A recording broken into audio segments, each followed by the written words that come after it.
Hi guys. आज हम cover करने जा रहे हैं एक बहुत ही important topic in terms of search engines, right. का नाम है रिलेवेंसी ट्यूनिंग। तो जब हम बात करते हैं रिलेवेंसी ट्यूनिंग की, तो एक्चुअली में उसका मतलब क्या है। इलास्टिक सर्च या फिर किसी भी सर्च इंजन में दो तरीके की क्वेरीज होती हैं। एक क्वेरी जिन्हें हम नॉर्मली फिल्टर बोलते हैं, जो कि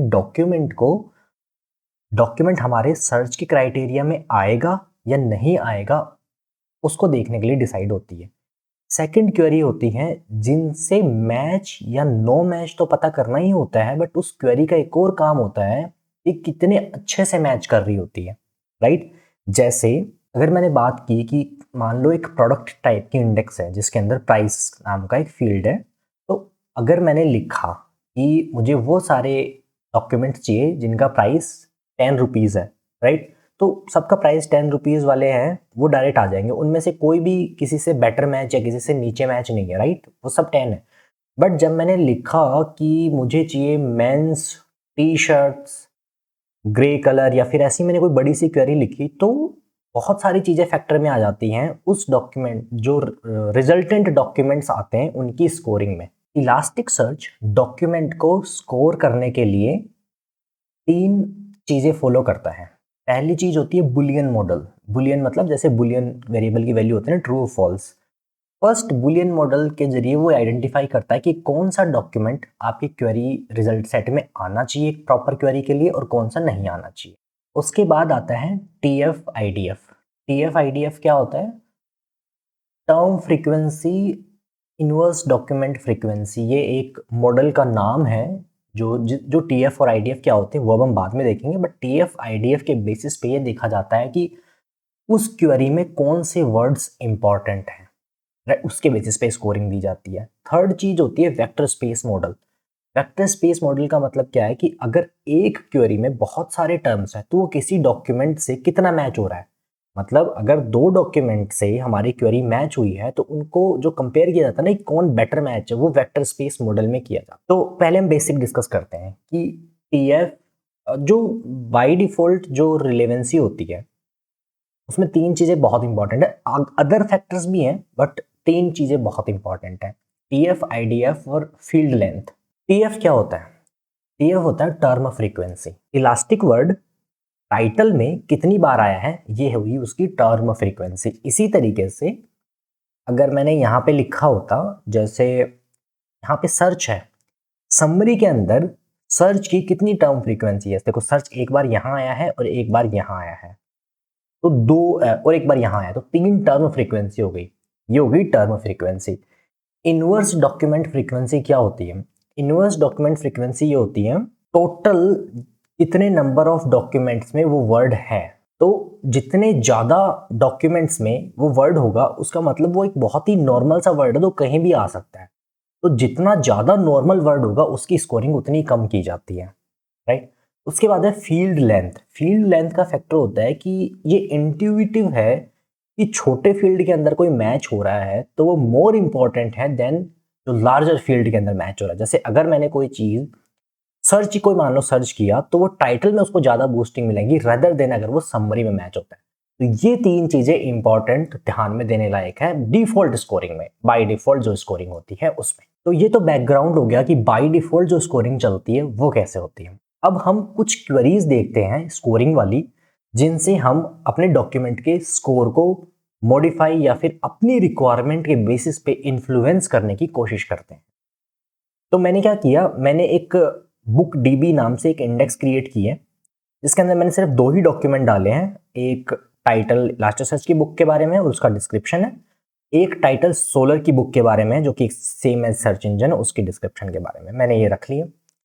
अब देखो मैं बाय डिफॉल्ट जब इलास्टिक सर्च कर रहा हूँ, मैंने यहाँ पे ये एक नॉर्मल बूल क्वेरी है। अगर आपको ये क्वेरी अभी नहीं समझ में आ रही हो तो मैंने एक वीडियो बनाया हुआ है इलास्टिक सर्च की क्वेरीज के ऊपर, आप वहां जाके देख सकते हो। ये क्वेरी क्या कह रही है कि शुड या तो क्वेरी टाइटल में इलास्टिक सर्च हो या समरी में इलास्टिक सर्च हो, तो मुझे वो डॉक्यूमेंट दे दो, राइट। तो क्या होगा कि टाइटल में जिसके इलास्टिक सर्च होगा उसको ज्यादा बूस्ट मिलेगा रेदर देन समरी में जिसके इलास्टिक सर्च होगा। यहाँ देखो, यहाँ पे इलास्टिक है, राइट। इलास्टिक एक यहाँ मैच हुआ है, इसकी समरी में कहीं इलास्टिक सर्च नहीं है, बट यहाँ पे देखो इसकी समरी में इलास्टिक सर्च है, फिर भी टाइटल वाले को ज़्यादा बूस्ट मिला ड्यू टू फील्ड लेंथ, क्योंकि टाइटल की field length, average field length कम है समरी से। इसमें देखो 4-5 वर्ड्स तो यहाँ पे हैं और 3 वर्ड्स यहाँ पे, जो एवरेज लेंथ है वो कम है।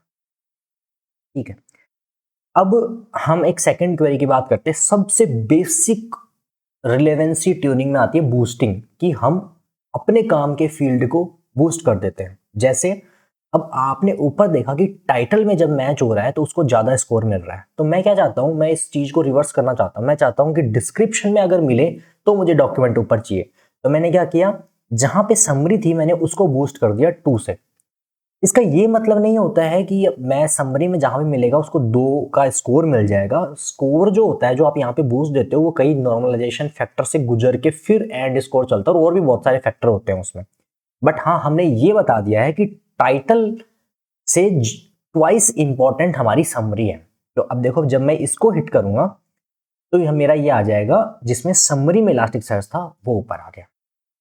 राइट, तो ये पहली क्वेरी होगी। कोई हर मैच क्वेरी एक बूस्ट पैरामीटर लेती है, जिसमें आप ये बता सकते हो कि मेरे दोनों क्लॉजेस में से, इनको क्लॉज बोलते हैं, जो शुड के अंदर मैंने एक क्वेरी लिखी है, शुड के अंदर मैंने दूसरी क्वेरी लिखी है ना, इनको क्लॉज बोलते हैं, CLAUSE।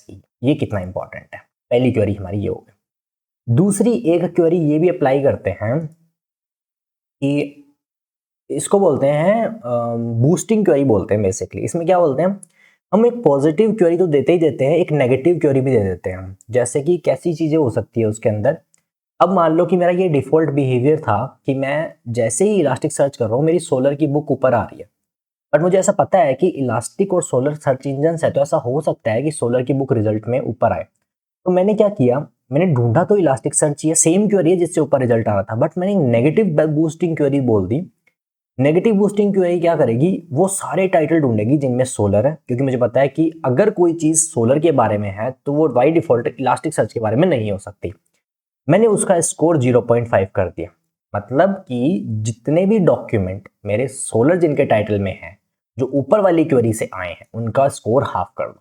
तो यहाँ देखो, मैं जब इस क्वेरी को एग्जीक्यूट करूंगा तो दोबारा हमारी इलास्टिक सर्च वाली डॉक्यूमेंट है ये ऊपर आ गई। ये मैंने एक्सप्लेन इक्वल्स टू ट्रू लगाया हुआ है, इसलिए ये इतनी सारी इंफॉर्मेशन आ रही है, अदरवाइज नहीं है इतनी सारी इंफॉर्मेशन।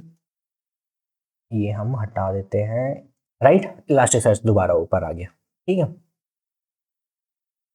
अब देखो मैं ना एक दूसरी क्वेरी के बारे में बात करते हैं। मैंने ना समरी के अंदर सर्च किया, समरी के अंदर मैंने एक सर्च नाम से सर्च किया, तो आप देखोगे कि हर डॉक्यूमेंट को एक स्कोर मिला है। राइट, कई बार है ना, हमें किसी क्वेरी से स्कोर का लेना देना ही नहीं होता, हम तो बस चाहते हैं कि हाँ भाई मैच हो तो हो, नहीं हो तो नहीं हो। ऐसा हो सकता है टैग जो बाय डिफॉल्ट टेक्स्ट फील्ड नहीं होते ना, जिनका कीवर्ड टाइप या वो टाइप नहीं होता है, कीवर्ड टाइप या फिर टेक्स्ट फील्ड नहीं होते हैं, उनका स्कोर जनरेट नहीं करती अगर उसमें आप क्वेरी करते हो तो। बट कई बार ऐसा होता है कि टेक्स्ट में मान लो किसी टैग्स है, टैग्स हमने पार्स नहीं किए, वो टेक्स्ट में एक नॉर्मल लाइन में कॉमा सेपरेट पड़े, बट मैं नहीं चाहता कि उन टैग के हिसाब से बूस्टिंग मिले। अगर मैच हो रहा है तो ठीक है, नहीं मैच हो रहा तो नहीं ठीक है। तो उस टाइम में काम में आती है कांस्टेंट स्कोर क्वेरी। ये क्या करती है, जो भी इस टर्म से मैच होंगे, जो भी इस क्वेरी से मैच होंगे, उन सबको कांस्टेंट स्कोर देगी, सबको सेम स्कोर। जो और कितना स्कोर देना है वो यहाँ से डिसाइड करता है। तो जैसे मैंने यहाँ से दिया, तो अब हर डॉक्यूमेंट का स्कोर 1.0 हो गया। तो ये कुछ क्वेरी थी, boost query, constant score query, और एक बूस्टिंग जो मैच क्वेरी है, हर क्वेरी के अंदर एक बूस्ट का पैरामीटर होता है। थर्ड आती है जो फोर्थ आती है हमारी फंक्शन स्कोर क्वेरी आती है। फंक्शन स्कोर क्वेरी को आप ये सकते हो कि ये बहुत बड़ा वेपन है अपने आर्सेनल में, जिससे आप बहुत कुछ कर सकते हो, बहुत एक्सटेंसिबल है। पहले मैं नॉर्मली कुछ चीजें आपको बता दूं, उसके बाद हम डॉक्यूमेंटेशन में जाते हैं। क्वेरी फंक्शन स्कोर क्वेरी में एक क्वेरी लेती है, उसके बाद कुछ सीरीज ऑफ फंक्शन लेती है कि कैसे जो बाय डिफॉल्ट जो स्कोर आया है इस क्वेरी से, उस स्कोर को मॉडिफाई कैसे करना है। तो फंक्शन स्कोर क्वेरी का काम क्या हुआ, किसी क्वेरी के रिजल्ट्स को लेना, उस पर वो फंक्शन अप्लाई करना और उसका स्कोर मॉडिफाई कर देना। जैसे मैंने क्या किया यहाँ पे कि मेरे को सारी बुक्स दिखाओ। फील्ड वैल्यू फैक्टर क्या होता है कि मैं इस क्वेरी से जो डॉक्यूमेंट आ रहे हैं उनके अंदर कोई एक फील्ड है, उस फील्ड को यूज करके मैं अपना स्कोर चेंज करना चाहता हूं। तो वो फील्ड कौन सा है, नंबर ऑफ रिव्यूज। मॉडिफायर हम क्यों यूज करते हैं, मॉडिफायर कुछ कुछ वैल्यूज होती है, log 1p log 2p, इस तरीके से कुछ कुछ वैल्यूज होती हैं, हम देख लेंगे डॉक्यूमेंटेशन में। बट होता क्या है, ये ना ग्राफ को थोड़ा फ्लैटन करने के काम में आता है। अगर आप है ना डायरेक्ट मैंने यहाँ पे नंबर ऑफ रिव्यूज लिख लेते हो ना, तो क्या होता है कि जैसे जैसे नंबर ऑफ रिव्यूज बढ़ते जाते हैं लोगों का स्कोर उतना बढ़ता जाता है, राइट। बट हम नहीं चाहते, हम चाहते हैं कि भाई 10,000 रिव्यूज और 20,000 और 50,000 रिव्यूज वाले एक तरीके से ट्रीट हो। तो जो ग्राफ ऊपर एज पे जाके हम फ्लैट करते हैं ना, वो लॉग का काम करता है। अगर आप लॉग की कभी देखोगे ना, लॉग का ग्राफ प्लॉट करके, तो वो काम करता है। इसलिए मैंने क्या किया कि नंबर ऑफ रिव्यूज का लॉग लो, और लॉग लेने के बाद जो लॉग आता है उसके स्कोर को मल्टीप्लाई कर दो मेरी इस क्वेरी के स्कोर से। इसके अंदर थर्ड ऑप्शन क्या है, मैक्स बूस्ट। कभी कभी हम ये चाहते हैं कि जैसे जो ये स्कोर है ये टेक्स्ट बेसिस पर जनरेटेड स्कोर है, राइट। यहाँ पे मैंने अगर कोई क्वेरी लिखी होती है जो बाय डिफॉल्ट TF IDF इनके बेसिस पे जनरेट, और ये स्कोर प्योरली मैथमेटिकल बेस्ड है जो मेरे रिव्यूज के बेसिस पे है। तो मैं चाहूंगा कि हाँ इससे स्कोर तो जनरेट हो, बट मैक्सिमम स्कोर कितना जनरेट होना चाहिए, कितना इन्फ्लुएंशियल पैरामीटर है मेरे लिए, उसके लिए मैक्स बूस्ट आता है। जो मैंने क्वेरी करके देखी तो मेरे में 2 ही डॉक्यूमेंट थे, नंबर ऑफ रिव्यूज 23 वाला पहले आ गया और नंबर ऑफ रिव्यूज 20 वाला बाद। अब इसी क्वेरी का एक दूसरा वेरिएशन है। वो दूसरा क्वेरी का वेरिएशन क्या है, जो डॉक्यूमेंट सेट मेरा आ रहा है, जो मेरी एक नॉर्मल क्वेरी से मेरा टेक्स्ट मैचिंग से डेटा सेट आ गया, उसको इवन मैं फर्दर फिल्टर के बेसिस पे फंक्शन लगा सकता हूँ। जैसे यहाँ पे आप कोई और क्वेरी समझ लेना, मैंने क्या बोला कि मेरे को सारे डॉक्यूमेंट ले आओ, उसके अंदर जिसके टाइटल में इलास्टिक सर्च है उसको 1.5 का वेट दो, और जो फिल्टर में है उसको 1.1 का वेट दो। तो जो टाइटल में मैच होगा वो ज्यादा आ जाएगा। ये देखो डायरेक्ट 1.5। तो मतलब जो क्वेरी से डॉक्यूमेंट आए हैं उनके भी सबसेट को अलग अलग तरीके से स्कोर करना, मतलब काइंड ऑफ है ना, पे रीस्कोर क्वेरी मान सकते हो। आपकी वहां से किसी एक क्वेरी से स्कोर आया, बट आपने उसको उस पर फंक्शन लगा के उसका स्कोर चेंज कर दिया। फंक्शन क्वेरी को और अच्छे से अंडरस्टैंड करने के लिए हम इसकी डॉक्यूमेंटेशन देखते हैं और क्या क्या फंक्शन ये सपोर्ट करती है। तो 2 चीज जो आपको इंपॉर्टेंट चीजें हैं यहाँ पे देखने के लिए, वो है इस बाकी तो मैंने डॉक्यूमेंटेशन का इस उधर कवर कर लिया। जो इंपॉर्टेंट चीजें हैं देखने के लिए, वो एक है स्क्रिप्ट स्कोर क्वेरी और एक है डिके फंक्शन, ठीक है। स्क्रिप्ट स्कोर क्वेरी में क्या होता है, आप स्क्रिप्टिंग से डॉक्यूमेंट से कोई फील्ड निकाल के उसका स्कोर चेंज कर सकते हो। जैसे मैंने क्या किया कि मैसेज इलास्टिक सर्च में मैसेज वाले डॉक्यूमेंट ढूंढो, और उनके यहाँ पे उसके में कोई माई इंट वैल्यू उसने रख रखी है, उसके हर डॉक्यूमेंट में फील्ड है, उसके बेसिस पे उसने इसका स्कोर चेंज कर दिया इस तरीके से। तो ये हो गया आपकी स्क्रिप्ट स्कोर क्वेरी। ये स्क्रिप्ट स्कोर क्वेरी हो गई, वेट हो गई, रेंडमाइज्ड हो गया। रेंडमाइज किस केस में काम में आती है कि आप एक मार्केट प्लेस हो और जहाँ पे आप बहुत सारे सेलर्स को दिखाते हो, राइट। तो बहुत सारे सेलर्स क्या होंगे जिनका ऑलमोस्ट सेम ही स्कोर होगा। अगर आपकी सेम स्कोरिंग रहेगी तो मान लो फर्स्ट पेज पे आप 10 दिखाते हो, अगले पेज पे 10 दिखाते हो, तो हमेशा वो 10 ही दिखते रहेंगे आपको। तो ये रैंडम स्कोरिंग में क्या करता है, बेस्ड ऑन अ पैरामीटर उनके बीच में एक रैंडमाइज्ड पैटर्न बनाता है। जो ये पैटर्न लेता है, जो सीक्वेंस नंबर इसने लिया हुआ उसके लिए हमेशा सेम मिलेगी। जैसे ये कि कैसे आईडी हो सकती है, ये आईडी हो सकती है मान लो उसकी ब्राउजर की कुकी की हो सकती है, उस यूजर को तो हमेशा सेम दिखेगा, बट जो नेक्स्ट यूजर है उसको ऑर्डरिंग डिफरेंट मिल सकती है जो कि सेम स्कोरिंग डॉक्यूमेंट्स हैं उनकी, ठीक है। यहाँ पे ये जो मैंने मॉडिफायर बताए थे उनकी डॉक्यूमेंटेशन दी हुई है। log 1p का क्या मतलब है, log 2p का क्या मतलब है, ln और वगैरह उसका क्या मतलब। उसके बाद डिके फंक्शन आते हैं। जो अभी तक हमने देखा वो काइंड ऑफ एक बाइनरी सा मैच था कि कोई टर्म या कोई चीज आप ढूंढ रहे हैं, वो या तो डॉक्यूमेंट में है या नहीं है, राइट। और बेस्ड ऑन कितने नंबर ऑफ डॉक्यूमेंट्स में है, कितने टाइम वो डॉक्यूमेंट्स में है, उस तरीके से स्कोर मिल जाता था। डिके फंक्शन क्या करते हैं, वो स्कोर को लीनियरली कम या ज्यादा करने के काम में आते हैं। जैसे फॉर एग्जांपल ये बोल रहा है कि जैसे आप अगर कभी होटल ढूंढने जाते हो, तो होटल ढूंढने जाते हो तो आप जिस लोकेशन से ढूंढते हो होटल्स को, तो आप पास वालों को ज्यादा रेफर करोगे, उसके बाद वालों को शायद उतना ज्यादा रेफर नहीं करोगे, राइट। तो हमें डॉक्यूमेंट तो लॉन्ग चेन में सारे ही दिखाने हैं, बट उनका स्कोर इस बेसिस पे इन्फ्लुएंस करवाना है कि वो कितने ज्यादा नजदीक है। इस केस के लिए आते हैं ये जो डिके फंक्शन है ये क्वेरी में। तो देखो इसने एक एग्जांपल दिया होगा, इस एग्जांपल से आप क्या समझ सकते हो कि किसी तरीके से ये इस डेट से 10 दिन वाले जो डॉक्यूमेंट है उन डॉक्यूमेंट के स्कोर को इन्फ्लुएंस करने की कोशिश कर रहा है। ओरिजिन, स्केल, ऑफसेट, डिके क्या होते हैं ये हम अभी देखते हैं। ओरिजिन क्या होता है, जिस पॉइंट पे से आपको वो जिस पॉइंट पे उस डॉक्यूमेंट का स्कोर मैक्सिमम होना चाहिए, क्योंकि डिके फंक्शन है। डिके फंक्शन क्या काम करते हैं, स्कोर को कम करने की कोशिश करते हैं। तो ओरिजिन क्या होता है, मैक्सिमम स्कोर होता है।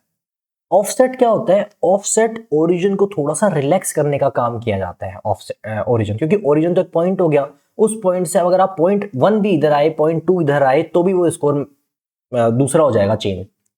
तो ऑफसेट का काम करते हैं, ऑफसेट का क्या काम होता है कि उस ओरिजिन से ऑफसेट तक की दूरी पे हमें स्कोर सेम रखना है, ये काम होता है ऑफसेट का। स्केल क्या होता है, स्केल और डिके एक साथ काम करते हैं। डिके 0.5 जो बाय डिफॉल्ट होता है, उसका मतलब यहाँ पे स्केल 10 दिन और डिके 0.5 का मतलब क्या है, इस फंक्शन को हम ये बता रहे हैं कि 10 दिन मतलब कि ये ओरिजिन प्लस 5 डे के बाद में जो 10 दिन और ऊपर आते हैं, या उतनी विंडो के बाद इस स्कोर को हाफ कर दो। तो काइंड ऑफ फंक्शन हमें इंप्लीमेंट नहीं करना पड़ रहा, हम फंक्शन को कुछ मेजर पैरामीटर्स बताते हैं, उन बेसिस पे फंक्शन अपने आप ग्रेस्प कर लेता है कि इस डेट पे कितनी दूरी पे मुझे कितना स्कोर देना है। इसमें ना 3 फंक्शन होते हैं, जो होते हैं गॉस, एक्सपी और लीनियर। ये उन तीनों का ग्राफ है। लीनियर आपका डायरेक्ट फॉल फास्ट होता है, मतलब बहुत जल्दी नीचे गिर जाता है स्कोर दूर जाने पे।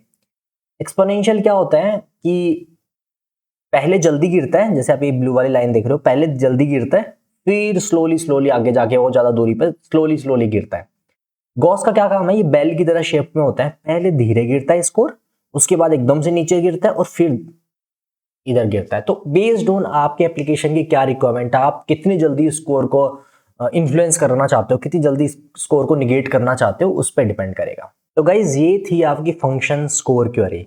नॉर्मल क्वेरी या किसी और क्वेरी के डॉक्यूमेंट्स को फंक्शन से कैसे मॉडिफाई करना उनके स्कोर को, ये चीज़ थी। तो गाइज आज के लिए इतना ही। Thank you, thanks for watching.